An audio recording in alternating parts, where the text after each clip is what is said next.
Mga sangkay, mayroon daw pong mga malalaking pasabog ngayong araw. So alamin po natin kung ano-ano ang mga ito.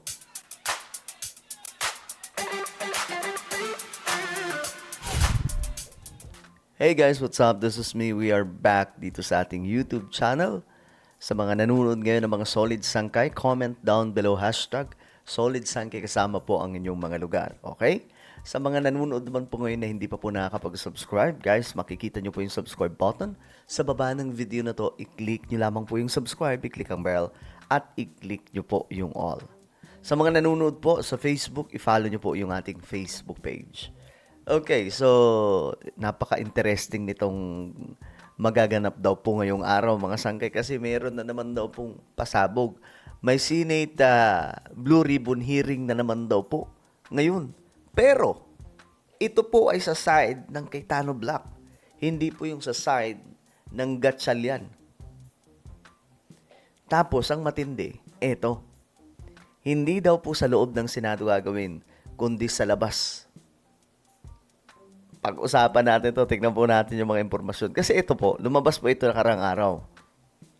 Akala ko nga trip-trip lang to eh. Totoo pala talaga to. Blue Ribbon Committee Hearing, June 16, 2026, Martes. Ayan. Ito po yung venue mga sangkay. Double Gem, EDSA Garden, Events Place. Alas 10 ng umaga. So today po pala talaga ito, no? Sabi dito mga sangkay, tuloy ang Blue Ribbon Committee hearing. Tinatawagan ng lahat ng ating mga kababayan na makiisa at sumuporta sa gaganaping Blue Ribbon Committee hearing sa June 16, 2026, Martes, Double Gem EDSA Garden Events Place, alas 10 ng umaga. At ang bida pala dito, eto mga sangkay. Ito ang matindi. Ang bida dito ay ang Brave, tinawag nilang Brave 18 na Marines. Mga ano tawag to, mga sangkay, mga dating Marines or ang tawag po dito ni Magalong is witnesses. Hindi na po sila Marines, mga sangkay. Kasi hindi naman na po talaga sila Marines kasi yung iba daw po tinanggal, yung iba nag-resign. I don't know, mga sangkay, ano ba talagang tunay na kwento. Suportahan natin ang Brave 18 ang karagdagang 14. Uy, may 14 pa palang lalabas. So, ayan na. May 14 pa raw po na lalabas mga sangkay. No?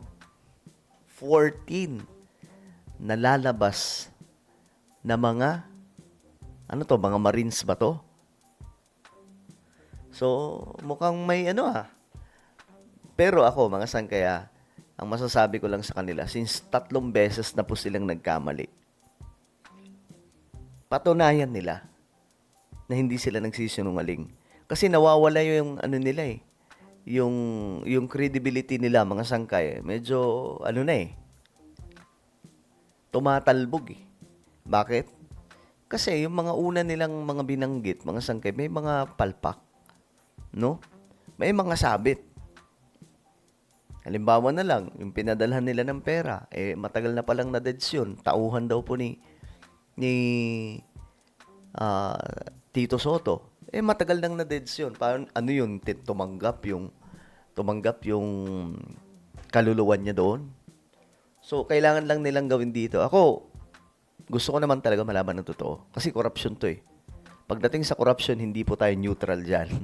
Pagdating sa away ng mga politiko, neutral tayo dyan.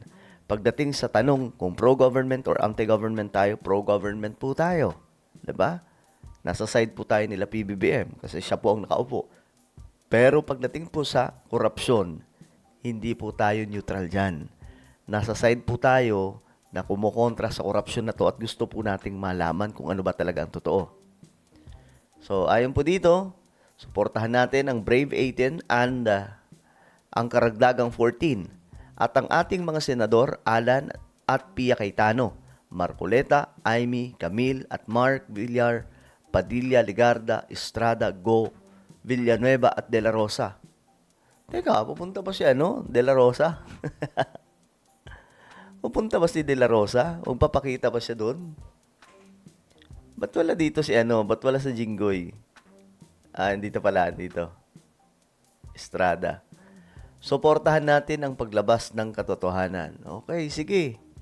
Mga sangkay, tingnan natin kung ano po ang mga mangyayari. Pero ayun na nga po, tingnan nyo po ang balita tungkol dyan. Planong Blue Ribbon hearing sa labas ng Senado, question. Walang pahintulot o otoridad ang planong pagdaraos ng Blue Ribbon Committee hearing sa labas ng Senado ngayong araw. Ito ang reaksyon ni Senator Erwin Tulfo kasunod ng social media post ni dating Congressman Mike Defensor tungkol sa pagdinig na iniuugnay sa grupo ni Senador Alan Peter Cayetano. Bilang itinalagang chairperson ng Blue Ribbon Committee ng Pero alam ko nga nag-step down na po ngayon si Erwin Tulfo eh. At ang pumalit daw po sa Blue Ribbon, sa side nila ay si Kiko Pangilinan. New Senate Majority, iginiti Tulfo na hindi dapat gamitin ang pangalan at integridad ng Senado sa mga hindi opisyal na aktibidad. Anya ang kung matutuloy ang pagtitipon, may tuturing lamang ito na isang ordinaryong press conference at hindi lehitimong legislative inquiry. Pero mga sangga ito kahit anong sabihin nila, ito lang nakikita ko lang sa side nila. Sobrang dami nanonood. Tingnan nyo mamaya, yung manunood yan mga sangkay, sigurado, 100,000 na naman po yan. 100,000 yung manunood dyan. Mas interesado po talaga sila dito. Kaya nga yung sinasabi ko mga sangkay, kung maglalabas ng information itong mga dating Marines, siguraduhin nilang tama. Tama yung pangalan. Kung hindi naman nila di nila kilala yung pangalan, then wag na ilagay. Kasi nagkakamali sila eh. Doon nagkakaroon po ng problema eh. Doon nagkakaroon ng error yung kanilang mga statement. No? Kinwestiyon din ng senador ang panawagan ng suporta para sa nasabing aktibidad at ang tunay na layunin nito. Paniwala ni Senator Tulfo, posibleng magamit ang pagtitipon upang muling maglabas ng mga paratang at siraan ang reputasyon ng ilang individual at opisyal ng pamahalaan. Ewan ko sa mga sinaunang panahon, mayroon pong mga Blue Ribbon hearing sa labas sa Senado. So, lumalabas po, parang kaya rin po ito dati na sila lang po. Number one, wala pong ika nga darating na committee secretariat po doon para mag-record ng meeting. Malamang sa malamang. Meron silang sarili. Kasi nga, di ba, dalawa to eh. Actually, ang labo na nga po na ito ngayon, mga sangkay, hindi po natin alam sino talagang namumuno sa Senado. Kasi sa Constitution, sinasabi doon, bago mag-elect ng bagong officials, kailangan ng majority. 12 lang sila. Kailangan ng 13. So, maliban na lang kung tatambling si Villanueva kasi may mga agam-agam na tatambling daw eh. Lumipas na po yung isang araw, mukhang wala naman eh. Ngayon, mga sangkay, eto na naman. Maghihiring. Walang committee secretariat, walang magre-record. So, ang nakikita ko dito, baka mayroon silang sarili, no? Na committee ng secretariat na kung saan yun po yung mag-aayos. Kasi nga, dalawa eh. 'Di ba? Dalawang grupo to. Yung isa, hindi ina-accept nila yung grupo ng Gatchalian Block. Kasi kulang nga daw. Hindi po pwedeng maging majority sila. Yung kabila naman, sila daw po. Hindi yung Cayetano Block. So, medyo magulo to. Pero kaabang-abang to mga sangkay. Abangan natin. Hindi lang. Ito yung abangan nyo ha.